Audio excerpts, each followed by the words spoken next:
किसान भाइयों बहनों, आप देख रहे हैं दूरदर्शन किसान गांव किसान कार्यक्रम में आप सभी का स्वागत है। मैं हूं अदिति शर्मा। हमेशा की तरह लेकर आए हैं हम आपके लिए हमारे तीनों सेगमेंट्स, खेती किसानी, हमारा पशुधन और कामयाब किसान की दास्तान। तो फिर आइए क्या कुछ खास है हमारे इस अंक में जानने के लिए शुरुआत करते हैं।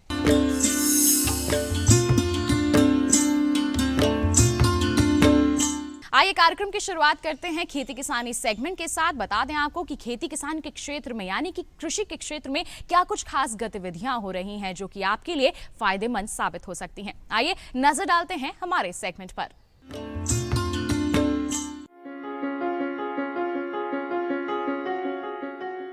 बढ़ते रसायन के उपयोग ने स्वास्थ्य और पर्यावरण पर नकारात्मक असर डाले हैं। यही कारण है कि किसान अब तेजी से जैविक खेती का रुख करने लगे हैं। जैविक खेती में सबसे लोकप्रिय है वर्मी कंपोस्ट। इसका उपयोग तब ज्यादा आसान हो जाता है जब पशुपालन के साथ खेती की जाए, क्योंकि वर्मी कंपोस्ट तैयार करने के लिए सबसे जरूरी गोबर होता है। गाय के गोबर को फसल के लिए पोषण का सर्वाधिक श्रेष्ठ विकल्प माना जाता है, जिसमें पौधों के लिए जरूरी सभी सूक्ष्म तत्व संतुलित मात्रा में मौजूद होते हैं। इन सूक्ष्म तत्वों को पौधे या फसलें बड़ी आसानी से अवशोषित कर लेती हैं। वर्मी कंपोस्ट विधि का प्रचलन अन्य विधियों की तुलना में कहीं सरल है।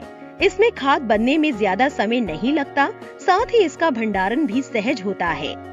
सबसे अच्छी बात यह है कि पैदावार भी ज्यादा मिलती है। वर्मी कंपोस्ट बनाने की कई विधियां प्रचलन में है, जिनमें से मुख्य है पेड़ विधि। पेड़ के चारों ओर गोबर गोलाई में डाला जाता है। हर रोज गोबर को डालकर धीरे धीरे इस गोल चक्र को पूरा किया जाता है। पहली बार प्रक्रिया शुरू करते समय गोबर के ढेर में थोड़े से केचुए डालकर गोबर को जूट के बोरे से ढक दिया जाता है। नमी के लिए बोरे के ऊपर समय समय पर पानी का छिड़काव किया जाता है। केचुए गोबर को खाते हुए धीरे धीरे आगे बढ़ते जाते हैं और अपने पीछे वर्मी कंपोस्ट छोड़ते जाते हैं। इस तैयार वर्मी कंपोस्ट को इकट्ठा करके बोरों में भरकर रख लिया जाता है। इस विधि में छायादार जगह पर जमीन के ऊपर 2 से 3 फुट की चौड़ाई और जरूरत के हिसाब से लंबाई के बेड़ बनाए जाते हैं। इन बेड़ों को बनाने के लिए गोबर जानवरों के नीचे बिछाए गए घास फूस, खरपतवार के अवशेष का इस्तेमाल किया जाता है। बेड़ की ऊंचाई करीब 1 फुट रखी जाती है। बेड़ को पुआल या घास से ढक दिया जाता है। इस तरह जितनी जरूरत हो उस हिसाब से बेड़ बनाने चाहिए। शुरुआत में पहले बेड़ में केचुए डालने होते हैं, जो कि उस बेड़ में गोबर और जैव भार को खाद में बदल देते हैं। एक बेड़ की खाद बन जाने के बाद केचुए खुद ही दूसरे बेड़ में पहुंच जाते हैं। इसके बाद पहले बेड़ से वर्मी कंपोस्ट अलग करके छान कर भंडारित कर लिया जाता है। वर्मी कंपोस्ट बनाते समय कुछ बातों का ध्यान रखना चाहिए, जैसे वर्मी बेड़ों में भरे गए कचरे में कंपोस्ट तैयार होने तक 30 से 40% नमी बनाए रखें। कचरे में नमी कम या अधिक होने पर केंचुए ठीक तरह से कार्य नहीं करते। वर्मी बेड़ में कचरे का तापमान 20 से 27 डिग्री सेल्सियस रहना चाहिए। यदि पेड़ पर तेज धूप पड़ती है तो तेज धूप पड़ने से कचरे का तापमान अधिक हो जाता है और केंचुए तली में चले जाते हैं और अक्रियाशील होकर मर जाते हैं। वर्मी बेड़ में ताजे गोबर का उपयोग ना करें। ताजे गोबर में गर्मी अधिक होने के कारण केंचुए मर जाते हैं। इसके लिए करीब 4 से 5 दिन पुराना गोबर ले। केंचुआ खाद बनाने के दौरान भी किसी तरह के कीटनाशकों का उपयोग ना करें। खाद की पलटाई या तैयार कंपोस्ट को एकत्र करते समय खुरपी या फावड़े का इस्तेमाल ना करें। फसलों में वर्मी कंपोस्ट का उपयोग करने से कई तरह के लाभ मिलते हैं। केंचुआ खाद भूमि की उर्वरकता को बढ़ाता ही है, साथ ही मिट्टी की जल सोखने की क्षमता में भी इजाफा करता है। वर्मी कंपोस्ट वाली भूमि में खरपतवार कम उगते हैं, जिससे रोग भी कम लगते हैं। वर्मी कंपोस्ट का उपयोग करने से फसलों के उत्पादन में वृद्धि होती है। वर्मी कंपोस्ट मिट्टी में कार्बनिक पदार्थों की वृद्धि करता है, साथ ही भूमि में जैविक क्रियाओं को बनाए रखता है। इसके अलावा फल, सब्जी, अनाज की गुणवत्ता में सुधार आता है, जिससे किसान को उपज का बेहतर दाम मिलता है।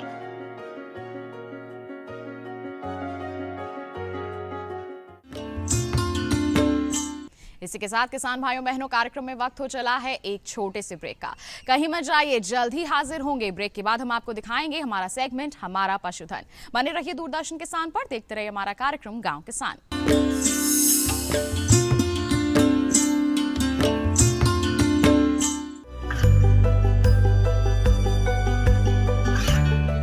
गांवों और पिछड़े क्षेत्रों में सरकारी योजनाओं की जानकारी पहुंचा। देश में कौशल और क्षमता विकास कर ग्रामीणों को सामाजिक बदलाव और विकास से जोड़ने की दूरदर्शन किसान की पहल चौपाल चर्चा देखें सोमवार से शुक्रवार सुबह 9 बजे।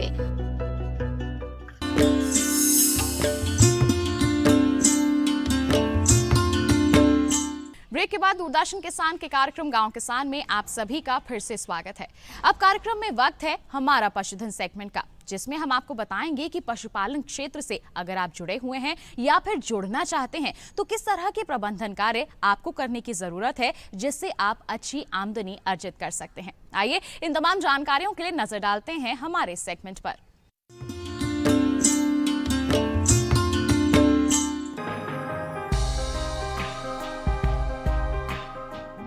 हमारे देश में कृषि और पशुपालन एक दूसरे के पूरक है।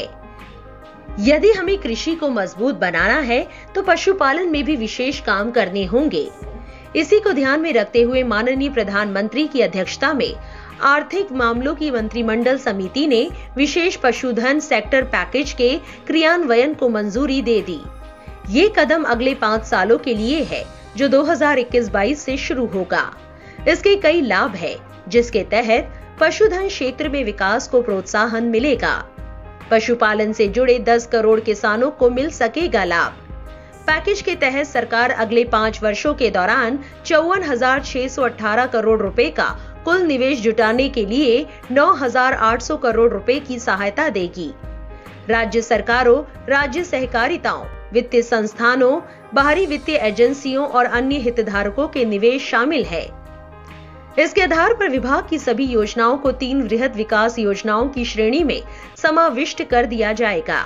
इनमें राष्ट्रीय गोकुल मिशन, राष्ट्रीय डेयरी विकास कार्यक्रम यानी NPDD, राष्ट्रीय पशुधन मिशन यानी NLM, पशुधन की गणना व एकीकृत नमूना सर्वेक्षण को उप योजनाओं के तौर पर शामिल किया गया है। साथ ही रोग नियंत्रण कार्यक्रम का नाम बदलकर पशुधन स्वास्थ्य एवं रोग नियंत्रण कार्यक्रम यानी NADCP रख दिया गया है।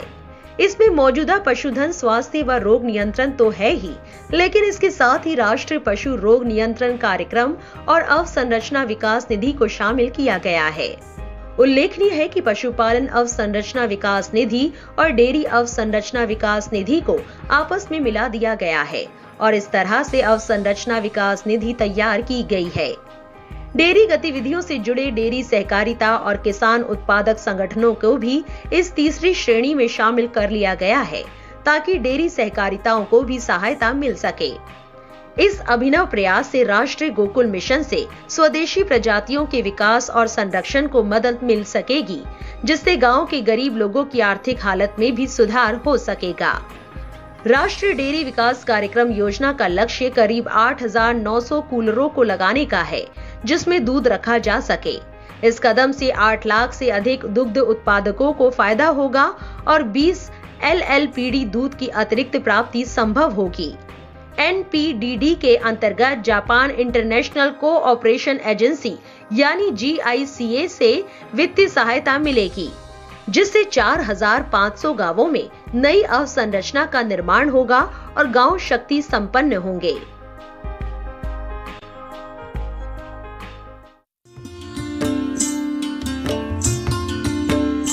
अब कार्यक्रम में वक्त हो चला है पशुपालक कैलेंडर पर नजर डालने का। तो क्या कहता है इस माह का पशुपालक कैलेंडर, आइए जानते हैं।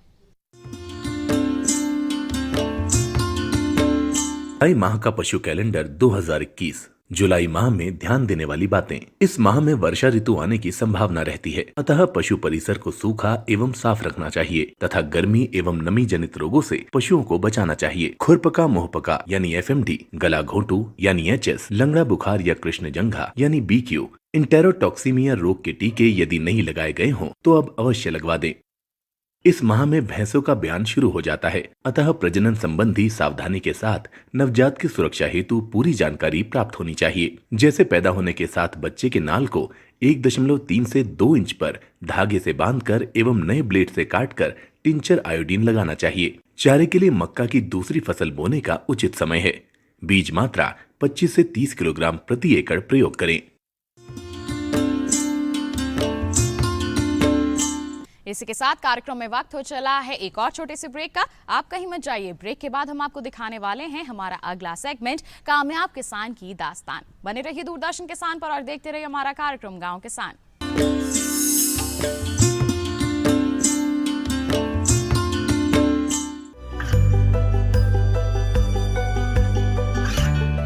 गांवों और पिछड़े क्षेत्रों में सरकारी योजनाओं की जानकारी पहुंचा। देश में कौशल और क्षमता विकास कर ग्रामीणों को सामाजिक बदलाव और विकास से जोड़ने की दूरदर्शन किसान की पहल चौपाल चर्चा देखें सोमवार से शुक्रवार सुबह 9 बजे।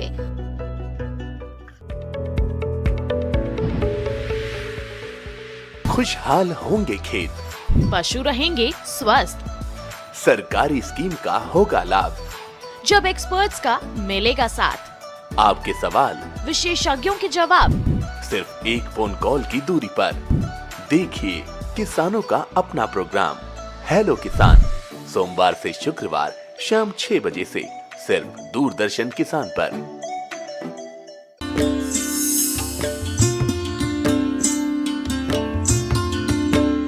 ब्रेक के बाद दूरदर्शन किसान के कार्यक्रम गांव किसान में आप सभी का किसान भाइयों बहनों फिर से स्वागत है। अब कार्यक्रम में वक्त है कामयाब किसान की दास्तान का, यानी कि मुलाकात करने का एक ऐसे सफल किसान से जिन्होंने कठिन परिस्थितियों में भी डटकर हिम्मत रखकर सामना किया है और सफलता हासिल की है। आइए मुलाकात करते हैं हमारे सफल किसान से, जानते हैं क्या है उनकी दास्तान। जब किसान की मेहनत सार्थक होती है तो खेतों में खुशी की तरंगे बिखरने लगती है और बंजर जमीन भी हरियाली की चुनर ओढ़ लेती है। वैसे तो राजस्थान की धरती को मरुभूमि के नाम से जाना जाता है, लेकिन यहाँ के किसान प्रकृति का सीधा सामना करते हुए सफलता की कहानी गढ़ रहे हैं। आज हम आपको ऐसे ही एक किसान से मिलवाएंगे जिन्होंने कृषि का शायद ही कोई क्षेत्र छोड़ा हो जिसमें कामयाबी ना पाई हो। जयपुर, राजस्थान का बेहद खूबसूरत शहर, जहां देश के हर हिस्से से पर्यटक पहुंचते हैं। यहां से करीब 1 घंटे की दूरी और 36 किलोमीटर का सफर तय करने के बाद आता है कालख गांव, जो पहचाना जाता है किसान गंगाराम सेपट के नाम से, जो सेपट ऑर्गेनिक कृषि फार्म का संचालन करते हैं। उनके यहाँ जितनी भी पैदावार ली जाती है वो सभी जैविक तरीके से ली जाती है। गंगाराम कृषि के साथ साथ बहुत कुछ करते हैं, जैसे जैविक खेती, पॉली हाउस में खेती, पशुपालन, मछली पालन, जल संचय करना और सोलर पैनल लगाकर बिजली का इस्तेमाल कर खेती के हर कार्य को संपन्न कर रहे हैं। वो बताते हैं कि आज वो जिस मकाम पर है उसके पीछे उनकी व उनके परिवार की मेहनत तो है ही, साथ ही सरकार का पूरा सहयोग भी रहा। सरकारी योजनाओं का लाभ लेकर गंगाराम ने अपने कार्य क्षेत्र में इजाफा किया। आज उनके खेतों में हर तरह की फसलें लहलहा रही है, जिसमें विदेशी सब्जियां भी शामिल है। उनके खेतों की सब्जियां बड़े शहरों तक पहुंचाई जाती है, जिससे परिवार को अच्छा खासा मुनाफा हो रहा है। कि राजस्थान में पानी की काफ़ी कमी है, रेगिस्तान है, और इस वजह से हम लोग बरसात का एक एक बूंद इकट्ठा करते हैं। मेरे पास में पॉली हाउस हैं, पॉली हाउसों के ऊपर जितनी भी बारिश होती है उन सबको मैं पाइप के द्वारा मेरे पॉन्ड, फार्म पॉन्ड के अंदर लेके आता हूँ। फार्म पॉन्ड में जो साइज़ है मेरी 50 बाई 50 मीटर का, लगभग 75 लाख लीटर पानी इसके अंदर हम बरसात का पूरा पानी इकट्ठा करते हैं और इसी के आधार पर पूरे साल भर हम लोग सिंचाई करते हैं। इसके फार्म पॉन्ड के जो है भारत सरकार का जो स्कीम है NHM और NHB दोनों के द्वारा 50% सब्सिडी मिलती है। इसमें मेरे जो है इस फार्म पॉन्ड बनाने में 8,35,000 रुपया खर्चा हुआ था। तथा सब्सिडी के रूप में मुझे 5 लाख रुपए मिले थे। साथ ही फार्म पॉन्ड से पानी की सिंचाई करने के लिए मेरे पास में सोलर पैनल है। सोलर पैनल पे भी मैंने सब्सिडी ली है। 3 HP का इसमें मैंने कनेक्शन ले रखा है और जिसमें 67,000 रुपये मेरे फार्मर शेयर के लगे हैं। साथ ही इसमें 1,32,000 रुपये मेरे अनुदान प्राप्त हुआ है।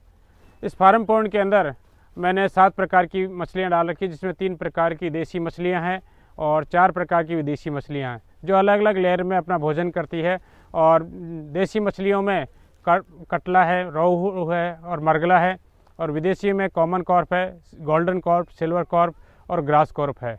इन मछलियों को हमारे पास में विशेष प्रकार के कोई भोजन की आवश्यकता नहीं है, क्योंकि हमारे खेत में जो भी वेस्टेज पदार्थ होता है हम लोग मछलियों के लिए डाल देते हैं। इसके अलावा जो हमारे और भी कई बार क्या होता है, वेस्टेज पदार्थ कम होता है तो हम बाजरे का दाना और सरसों की खली मिलाकर इनको भिगोकर देते हैं। और जो मछलियों का वेस्टेज है वो हमारे खेत के लिए, हमारी फसल के लिए उर्वरक शक्ति बढ़ाने का काम करता है। और साथ ही हमारा जो पानी का EC और pH है वो मेंटेन करने का काम है। इसके अंदर अगर मछलियाँ नहीं डालेंगे तो इसके अंदर एल्गी आ जाती है, जो हमारे फिल्टर पंप को चोक कर देती है। इस वजह से इसको मछलियाँ डाली गई है। साथ ही मछलियों का जो है एक्स्ट्रा इनकम के बेचने पर हमें एक्स्ट्रा इनकम प्राप्त होगी, तो ये हमारे साथ में इंटीग्रेट फार्मिंग का एक अच्छा उदाहरण है। मैं सभी युवा साथियों से ये सलाह देना चाहता हूँ कि अपने फार्म खेत के अंदर बरसात के पानी को इकट्ठा करें, उसमें पॉन्ड बनाएं, मछली पालन कर सकते हैं, साथ में खेती कर सकते हैं और अपने आप को आत्मनिर्भर बना सकते हैं। किसी भी और कहीं जाने की आवश्यकता नहीं है, क्योंकि आज भारत सरकार की और स्टेट गवर्नमेंट की बहुत अच्छी स्कीमें हैं, जैसे पॉली हाउस लगा सकते हैं, ड्रिप सिंचाई यंत्र है, सोलर सिस्टम है। इन सब का उपयोग करके अपने अच्छे से नई तकनीकी के द्वारा खेती कर सकते हैं और अच्छा लाभ और मुनाफा कमा सकते हैं। गंगाराम के हर कदम पर उनके परिवार के हर सदस्य ने अपनी जिम्मेदारी बखूबी निभाई है। परिवार में पुरुष वर्ग खेती को संभालते हैं, वहीं महिलाएं पशुओं की देखभाल के साथ बाकी काम संभालती हैं। हम ऑर्गेनिक खेती कर रहे हैं। हमारे पास 5 भैंस है, मुर्रा और 3 गायें हैं जो हम खेत में चारा उपाड़ते हैं, खरपतवार, उसको हम चारे के रूप में गाय भैंस के काम में लेते हैं।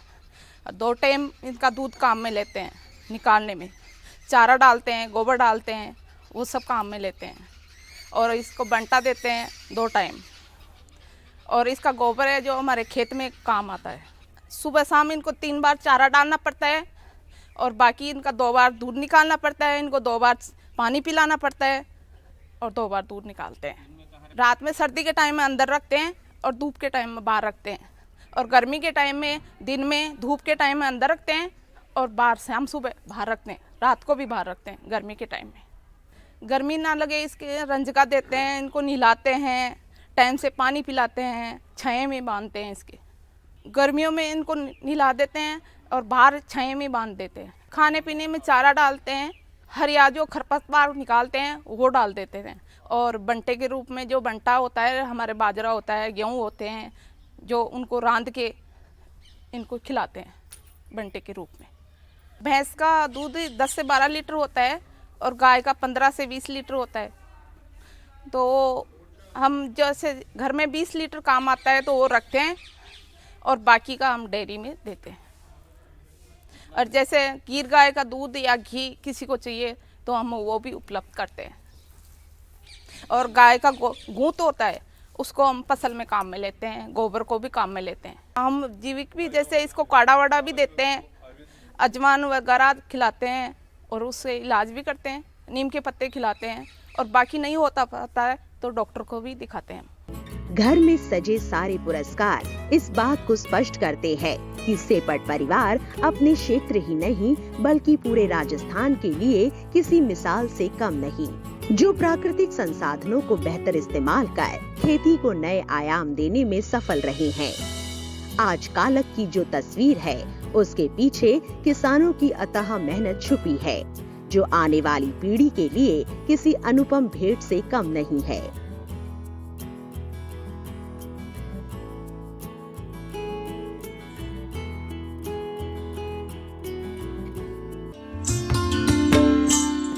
तो ये थे हमारे आज के सफल किसान। हम उम्मीद करते हैं कि इनकी कामयाबी को देखकर इनसे आप जरूर प्रेरित होंगे।